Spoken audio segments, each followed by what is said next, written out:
নমস্কার বন্ধুরা, আজ করে একটা সয়াবিনের রেসিপি নিয়ে চলে এসেছি। এখানে দেখো কিছুটা সয়াবিন নিয়েছি, সিদ্ধ করে নিয়েছি আগে থাকতে। আর এখানে আমি দুটো ডিম আছে আর কিছুটা পরিমাণে সব মশলা আছে। আমি তোমাদের দেখাচ্ছি, তোমরা প্রথম থেকে শেষ পর্যন্ত দেখতে থাকো। আমি সয়াবিনগুলো সিদ্ধ করে নিয়েছি, দেখতে পাচ্ছেন। এবার এই সয়াবিনগুলো আমি মিক্সি জারের মধ্যে দিয়ে দেব, দিয়ে একটু পেস্ট করে নেব।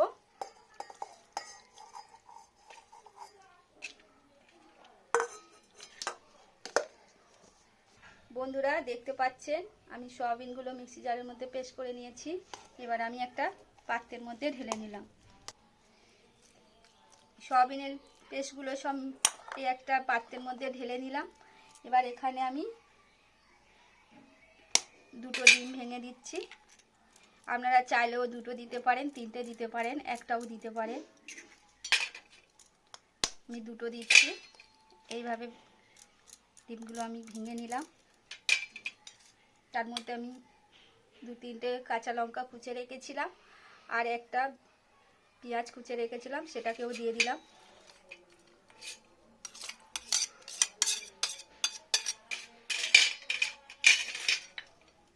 এবার কিছু পরিমাণে এই ছোট্ট এক চামচে দেখতে পাচ্ছেন নুন দিলাম। কিছুটা পরিমাণে হলুদ দিলাম। একটু ঝাল দিয়েছিলাম কাঁচা লঙ্কা, তাই একটু অল্প করে গুঁড়ো লঙ্কা দিলাম।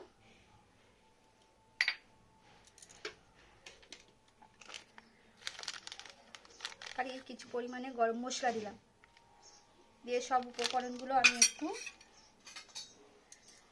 হ্যান্ডস্টিক দিয়ে একটু ভালো করে এরকমভাবে, একদম কিন্তু জল দেওয়া যাবে না, ডিম দিয়েছি কারণ এইভাবে একটু ভালো করে ফেটে নেব।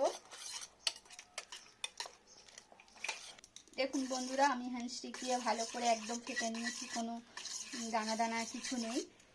এইভাবে এরকমভাবে অনেকক্ষণ ধরে একটুখানি ভালো করে মিশিয়ে নিয়ে নিতে হবে, যাতে কোনো দানা ভাবটা না থাকে। চলুন এবার তোমাদের ভেজে আমি দেখাচ্ছি। আমি গ্যাসটা জ্বালিয়ে প্যানটা বসিয়ে দিলাম। প্যানটা কিন্তু গরম হয়ে গেছে। এবার আমি প্যানের মধ্যে একটু সর্ষের তেল দিলাম। ওই সাদা তেল বা সর্ষের তেল দিয়ে করতে পারেন। আমি সাদা তেল দিলাম।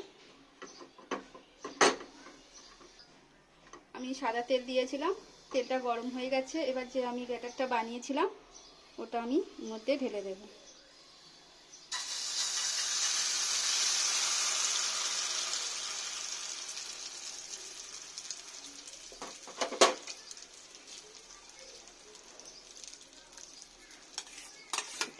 গ্যাসটা লো ওপেনে রেখেছি। এবার গ্যাসটা আমি এই ঢাকাটা চাপা দিলাম। কিছুক্ষণ ধরে আমি এটাকে একটু ভেজে নেব। দেখো বন্ধুরা, কিছুক্ষণ ধরে একটু ভেজে নিয়েছিলাম, দেখতে পাচ্ছেন। একটু সময় ধরে কিন্তু ভাজতে হবে। আমার ভাজাটা প্রায় হয়ে গেছে, দেখুন এরকমই হয়েছে। এবার আমি এটাকে ঠান্ডা করে তোমাদের ভেজে দেখাচ্ছি। বন্ধুরা, কড়াটা বসিয়ে দিয়েছি। এবার আমি এটাকে ঝাল করে তোমাদের দেখাবো। দেখো এটা কিভাবে আমি ভেজে তুলে নিয়েছি। এবার একটু ঠান্ডা হয়ে গেলে কেটে নেব ছুরি দিয়ে। ততক্ষণ আমি আলুটা ভেজে নিচ্ছি।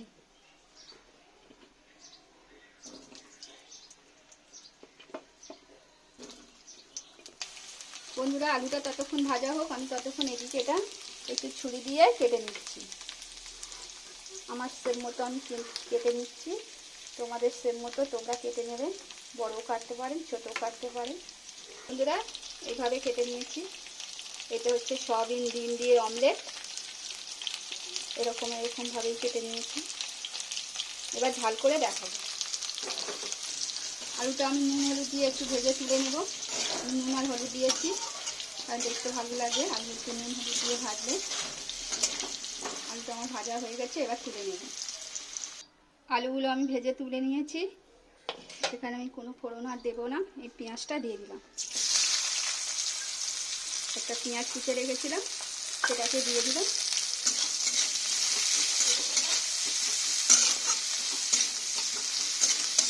আমি লাল লাল করে ভেজে নেব। পেঁয়াজটা আমার লাল লাল করে ভাজা হয়ে গেছে।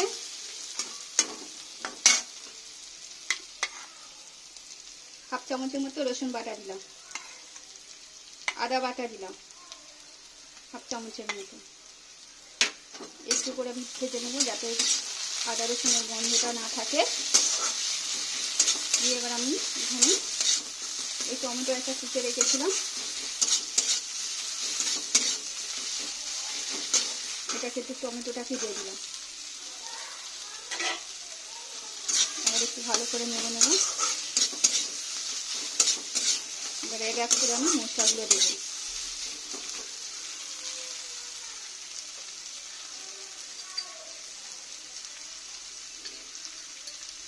ওটা ভাজার সময় কাঁচা লঙ্কা দিয়েছিলাম, 1 চামচের মতো গুঁড়ো লঙ্কা দিলাম,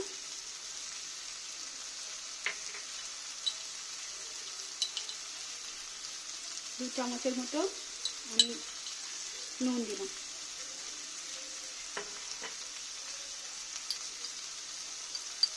1 চামচের মতো হলুদ গুঁড়ো দিয়ে দেব।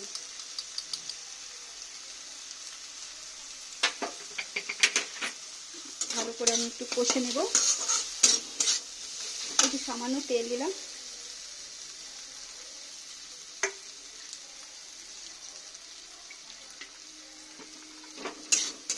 দিয়ে একটু ভালো করে আমি কষে নেব সব উপকরণগুলো। মশলাটা ভালো করে কষা হয়ে গেছে, আমি একটু ওপর দিয়ে সামান্য টমেটোর সস দিলাম। টমেটো দিয়েছি তবু একটু টমেটোর সস দিলাম, খেতে ভালো লাগে। আপনারা চাইলে না দিতে পারেন, এটা অপশনাল। টমেটো আমি দিয়েছি, দিয়ে ভালো করে আরেকটু কষে নেব। আর এখানে যে আমি আলুটা ভেজে রেখেছিলাম, আলুটা এবার দিয়ে দেব। ভালো করে আমি কষে নেব। ভালো করে আলুটা দিয়ে আমি মশলার সঙ্গে কষে নিয়েছি, ভালো করে কষা হয়ে গেছে। আমি কিছু পরিমাণে জল দিলাম, অল্পটা দিয়ে একটু ভালো করে আরও কষে দিচ্ছি। দিয়ে আরও 5 মিনিটের 10 মিনিটের মতো চাপা দিয়ে রাখবো, আলুটা সিদ্ধ হবে।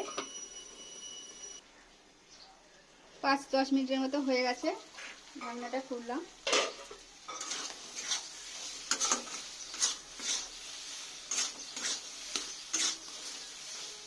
ভালো করে আমার আলুটা একদম একটু বড় বড় রেখেছি বলে আলুটা একটু সময় ধরে কষে নিচ্ছি যাতে তাড়াতাড়ি একটু সেদ্ধ হয়ে যায়। আলুটা আমার কষা হয়ে গেছে, এবার আমি এখানে জল দিলাম।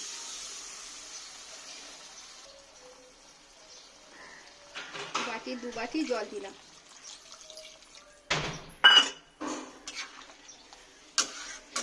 ঝোল আর নুন ঝালটা আপনাদের পরিমাণ মতো দেবে। আমি জল যা দেবার দিয়ে দিয়েছি, এবার আমি ঢাকা দিলাম। 10-15 মিনিটের মতো আলুটা সিদ্ধ হয়ে যাবে, ঝোলটা ফুটে যাবে, তারপর আমি ডিমগুলো ভাজা দিয়ে দেবো ওর মধ্যে। 10 মিনিট বাদে ফিরে আসলাম। দেখুন বন্ধুরা, ঝোলটা কতটা কমে গিয়ে আলুটাও সিদ্ধ হয়ে গেছে, দেখতে পাচ্ছেন। আলুটাও কেটে দিয়ে যাই দিয়েছে, খুন্তির সাহায্যে কেটে দিয়েছে, এই দেখুন। এবার আমি এখানে এই ভেজে রাখা ডিম আর সয়াবিনের অমলেটগুলো দিয়ে দিলাম।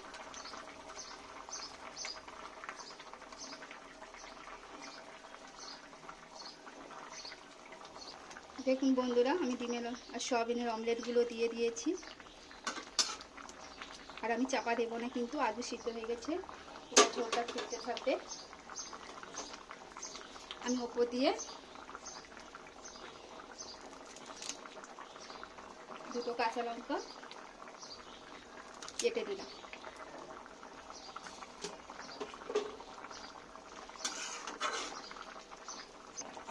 এখানে কিছুটা ধনে পাতাও দিয়ে দিলাম। ধনে পাতাটা যদি থাকে দেবেন, না হলে দিলে চলবে।